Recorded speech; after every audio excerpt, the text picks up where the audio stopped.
Bonjour, c'était le peuple du monde. Nous sommes dans notre série de reportages sur les révélations et à la vérité, rien que sur la vérité. Alors, na mokolo ya lelo toye lisusu kobakisa likolo ya ba reportage esalema ba émission esalemaka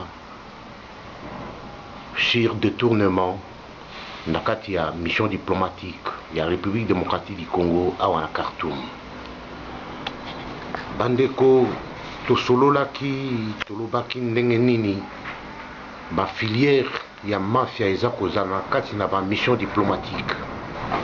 Na tango monsieur oyo ilele ko Bonkwaso Ferdinand bakangi na mbongo wana oyo eza ko détourner ezali ba mbongo ya ba recette ya chancellerie, ba frais de fonctionnement na kokata likolo, ba mbongo ya ba salaire ya ba agent oyo bakenda mais na ministère basignala bango te na baoyo bakufa oyo bambongo wana nyonso ezali bambongo ya tiaka na mopanzi mpo bamisalisa na bato ya filière na bango.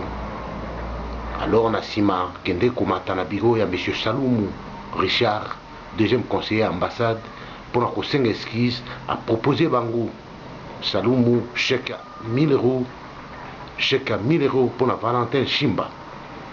Alors makambo wana basali ba rapport nyonso totindi na affaires étrangères na ba service ya sécurité ti mokolo mwa lelo eloko moko te.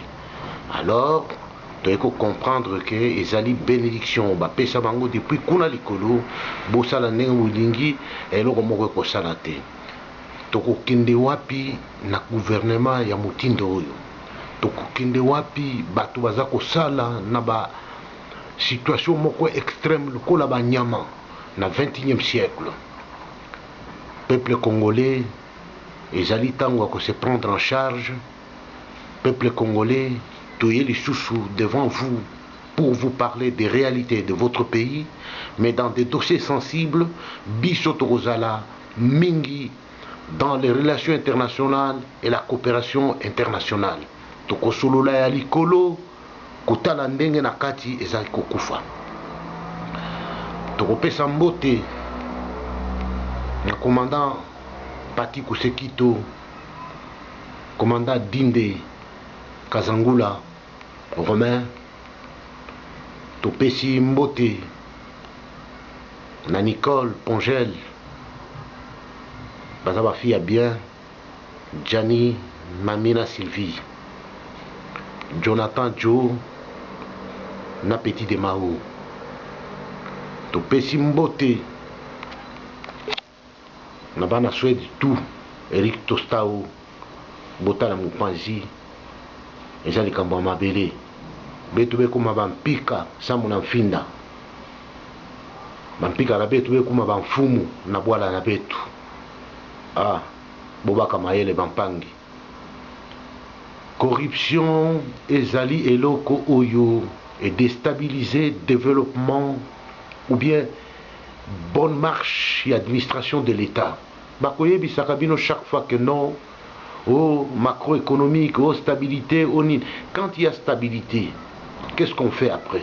On ajoute des salaires na batu na bino ya musala baza kopesa mbongo na batu kosala ba infrastructure biloko mosusu. Mais macroéconomique nini okokende koyebisa koko na zamba kuna macroéconomique? Mais non, beau changer système, vous avez échoué. Ezali likambo que non secret batu nyonso bayebi qu'est-ce qui se passe dans ce pays. Boutika misala nyonso, boutika ba makambo nyonso, tout le monde s'est versé dans la vente ya ba minerai. Alors mboka ko développer kana minerai? Non. Ezali na biloko ebele oyo ekoki kosala développement ya mboka ko booster économie. Bandeko, chers compatriotes, le temps est grave. Congolaises, Congolais, place aux alliés. Afrique, Asie, Amérique, Océanie. Kamata conscience, vous êtes appelés à mettre la main à la pâte, enfin tosilisa na usurpation oyo ezali na kati na mboka na biso. Tosilisa na occupation. Comment nous allons le faire? toko parle même langage de libération, langage ya kolimbisana entre nous Congolais, tobutena no bapayana kati na mboka, et le reste nous verrons ce que nous pouvons faire dans les jours qui viennent. Chers compatriotes, makambu tozali koloba tolobaki, nous afficherons des dossiers toyebi mingi na tango tokokoma na ba dossier très sensible, ça serait l'explosion. Lelo oyo mboka ezali na maboko ya ba individu moko boye, groupe ya ba individu baza ko mene mboka na ndenge balingi. Non, article 64 ya constitution yango epesi autorisation, yango article epesi ki combattant batelema. Toko saluer combattant Pires Lutandi la Yannick na bravoure na ye, na ba combattant nyonso de partout le monde au bayaki na Bruxelles pour la intronisation ya roi Belgique Philippe. Oui, salamaki kuna mokili mobi memoni. Les faits à quoi arracher fagnon ya drapeau wana et ningi koloba que les Congolais ont repris en main la situation de leur pays. Ingeta mbote na bino nyonso na musika tolandaki bino. Batu oyo baza koya na distraction na kati na combat toyebi bango ba infiltré baza mingi na kati na, et surtout na kati na France na Belgique esika makambo efandi ba infiltré bazali wana. Heureusement tomoni ce rekile komi bakomi kobanga ba comprendre que situation oyo ekoki ko perdurer lisusu te. La raison ou bien les causes oyo Joseph akokaki koya kuna te ezali mingi.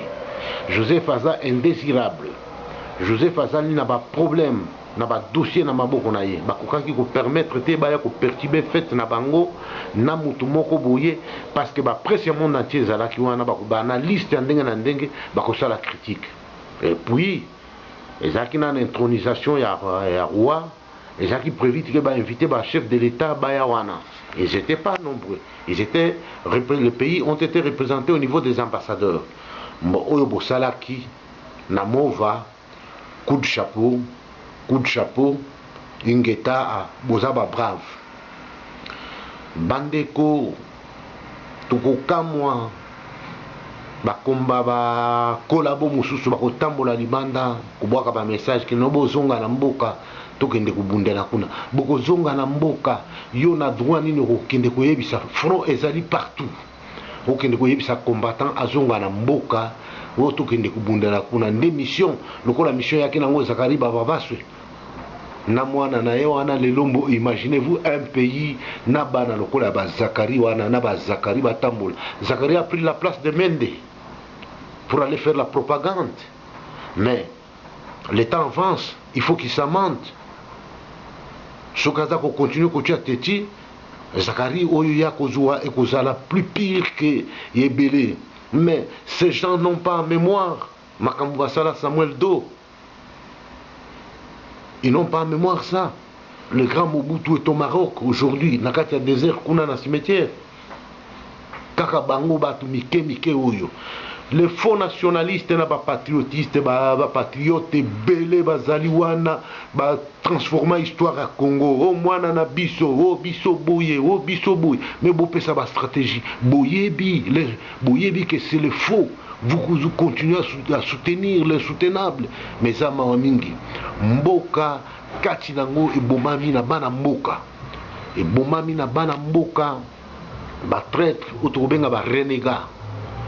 Bake bateki mboka pona ba pesa bango quelque chose, basi vivre bamona bango qui non bango, ils sont au top. Peuple congolais restez stoïque. Combattants, unissez-vous. Le temps est grave. Total Aliboso, Tokomisa Nasuka, l'élu du peuple Afandana Kiti, Tokobongisa. Et tous ces collabos oyo bazalaki impliqué na kati tango libération kosalema condamnation ezabango ezali wana ezali travaux forcés mende tokolatisa ye tenu à prison akozala affecté na la voirie ya ville azobala balabala bato nyonso bazomona ye. Toutes ces femmes oyo baza impliqué baza bafemme kolabo bakozala affecté na misala ya foyer social kopangusa babiro wapi avec teni il y a prison.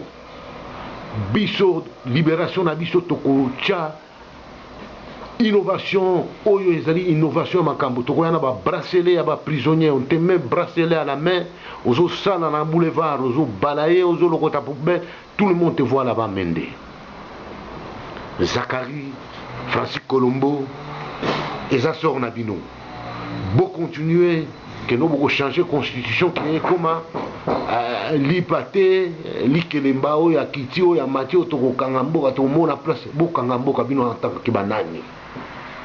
Tolobaki likambo ya ke soki mboka ezali malamu, il faut mboka ezalana na armée républicaine, armée oyo eza koyeba devoir nango, armée oyo eza unie, équipée et formée na ba mission spécifique. Voilà que ba message ezako kende bazako yoka yango ba homme de troupe ba bandi ko prendre conscience. Alors dans le décan quand ya ba kolabo na ba maître na bango qui peleke se kotukuna. Chers combattants, chères combattantes, résistants, résistantes, to suivre révolution à Makambu, malembe, malembe, malembe, malembe. Bachaki biso na statu quo oyo tozali par leur vouloir. La République démocratique du Congo, votre pays, notre pays ne manque de rien. Nous sommes une grande puissance en Afrique, avec les richesses que regorge notre pays, avec un sous-sol riche en matière. Mais nous manquons un leadership visionnaire. Nous attendons le moment venu. Le président Tshisekedi va prendre son impérium. Musale kosalema mwana mboka nyonso kosepela. Chers combattants, bolanda babilobela ya bato ya pampamba wana te. Toyebi bango batika na ndenge wana. L'effet ya koarracher fagnon ya drapeau ya mboka sur la voiture officielle ya mboka kuna libanda, c'est-à-dire la diplomatie ya gouvernement oyo na libanda lisusu eza na crédibilité te. Toko saluer ba maman dynamique, toko saluer ba papa dynamique, toko saluer bana Al-Qaïda, toko saluer bana Australie. Na musala bosalaka pona ko empêcher que Fali ou bien Wilo ya kobeta kuna tozali kolanda yango. Na bino ba diaspora congolaise ya kati ya Khartoum. Il faut, le temps est venu que vous prendre conscience. Vous allez nulle part suite à la peur. Cette peur, c'est la maladie où ils ont terrassé le peuple congolais, Nyonso Libanda. Maladie de la peur et de l'hésitation. Kukufa ezali mbalamoko, pe kobotama ezali mbalamoko. Ezali likambo ya mabele ya Congo. Congolais nyonso aza appelé à s'impliquer. Ezali te ke oyo ndeye oyo nani ezali likambo ya mabele na mboka na bino. To pesi mingi merci na biso na bato ya télé peuple du monde o baza ko pesa biso ba opportunité à tout moment pour venir devant vous dire sur la situation de votre pays. Notre pays, votre pays, la République démocratique du Congo, c'est un grand pays riche, mais ceux qui sont au pressoir en ces temps ne savent pas manager ce grand pays. La tâche n'est pas à leur hauteur. Bazali ba usurpateur, bazaba fraudeur, ba tricheur. Bino, Bana Italie, organisez-vous en collectif, beaucoup en Vatican, avec Tutu Kalonda en tête, Jamal Claude, Saïdi Mwangwaou, Boutika Memo, Ndata Sango, fils du roi, Boutika Memo auprès du pape. Il y a protestation sur l'attitude de Malou Malou, na Monseigneur Naye. Bino, bande konabiso ya Grand Kivu. Makambu nyonso eza kosalema ezali kosalema kuna. Batu babomami mingi bakufi kuna bazali batu ya ngambo ya Grand Kivu. Na Grand Kivu kuna ndesike uti ba Malu Malu, uti ba nani, uti ba nani, uti ba Tango Fort. Bino tozako yoka bino réaction na bino pesate bofanda bomituna te pourquoi ba rebelle ya M23 bakende ko bandela rébellion na bandundu te pourquoi na province orientale te pourquoi na Équateur te pourquoi na Katanga te pourquoi na Kasaï te toujours dans le Kivu toujours dans le Kivu et ça matière il y a débat et ça matière il y a réflexion bino bande kona biso ya Kivu bozali musika kuna na diaspora toza komona ndenge boza soutenir gouvernement oyo boza kosepela na makambo ezoleka tokotanga bakombo na bino te po topesa bino valeur tosi bino na mpembeni me toyebi bino na ntango oyo oza koganga kuna oza kokumisa le raïs 100% sali malamu me village na yo batumbi yango osali eloko te boprendre conscience citoyens congolais, citoyennes congolaises, que le temps est grave, tango ya ko libérer mboka yango yo. Mboka ba ko libérer yango na ndenge nini. Bitumba ezali kaka sur place au Congo te. Bitumba ezali partout, ba front ezali partout. Et si nyonso mwana mboka azali na front. Et si nyonso mwana mboka azali okutani na soi-disant collabo bosila nanaye. Likambo na Congo ezali connu partout dans le monde. Ezali likambo ya ko expliquer mutute que sango na Congo et comme il la film mo comme un film oyo ezali na ba acteur baza makasi te. Na ba bisika mosusu na ba censure na ba Hollywood ba producteur ba kotala que no film oyo to ko mettre en vente te to bimisango parce que entraîne nango ko za malamu te parce que ba acteur baza ya malamu te ezali lokola documentaire ezali ko luka ke to sala film oyo ezali ya solo film oyo congolais na congolaise nyonso ba s'impliquer to libérer mboka mwana Congo boyebisa biso industrie lourde banda bakamata pouvoir ti lelo na kati na Congo oyo ezali kosala eloko moko ezali te okoyoka ba inculte mosusu bazoloba kende na Congo ezali na mbongo teka unité mais tout ça c'est l'informel société nini compagnie nini ya Congo eza côté en bourse toyoka eloko moko te au macroéconomique ceci c'est la macroéconomique c'est quoi nzembo moko etikala ka macroéconomique mais macroéconomique tozomona ba dividende nango que peuple a profité nango te ki ezali te makambo ezali te nini mbudi ezali wapi bare mbudi ba premier ba prometa na batu ezali wapi ti lelo bakoki ko appliquer yango te toza komona monsieur wana mokolo mususu monsieur Ileleko akobenga biso na réunion que notre message na ministre signé par le vice-ministre Alain Lubamba alobi que l'an 2007 est tombé au gouvernement kofuta yango te et kotikala mais to comprena eloko wana te soki to tourni sur ce sujet à rouge ane mobimba oyo bafuti mutu te ke Lubamba alobi ke no kotombe wapi bomona makambo ya ndenge wana batu babomisi jeune homme wana ezali bato oyo baza na kati ya ba administration.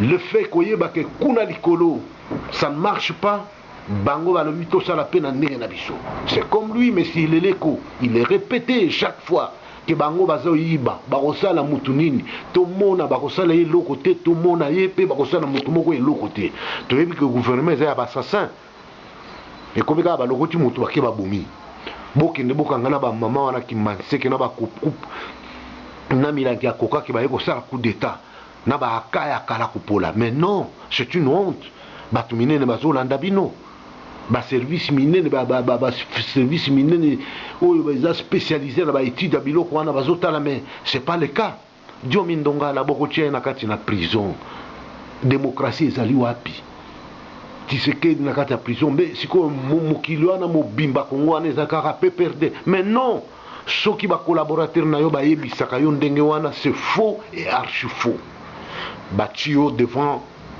le mur problème ezali makasi bato wana bakokima bokotisi mobulu na kati na mboka na ndenge moko boye na lukuta boye na culture ya makila ce n'est pas notre culture congolais ya respectaka makila boye na culture ya koboma, il y a diffamation, culture ya calomnie, il y a dénigrement, il y a arrogance. Mais le Rwanda, c'était un pays pauvre. Habitants Nango, ils sont venus faire les études chez nous, ils ont travaillé dans les mines chez nous. Rwandais, ils étaient à Kipushi, à Kolwezi, à Lubumbashi, à Likasi, ont travaillé wana. Ils ont fait des études dans nos collèges, dans nos universités. Alors, Bakengo Bazawana, Bayebi Bamakambu wana, Bamokolo Ampumbu, Bamwando Simba, Banani, Bayebi Bamakolo wana, Bafandi Kimia parce qu'ils tirent des dividendes, Nakati Ambana, ils tirent profit, Nakati Abiloko wana. Nous regrettons, mais l'œil du Congolais vous regarde et vous serez jugé. Condamnation Nabino et Zali, condamnation, travaux forcés. Et vous travaillez aussi au vu de tout le monde. Natongo, Bazuibino, Boye, Anthony, Bozo Balaye, Babalabala, Batouyon, Sobazo, les Kawabi, Awana, Ewana, Mende, Ewana, Fulani, Ewana, on vous remet là-bas, Lukiana, Wana, Bazo, Balaye, Bigo et tout qu'on sort. Biso to sala bino ko fermer bino na kati ya ba geologue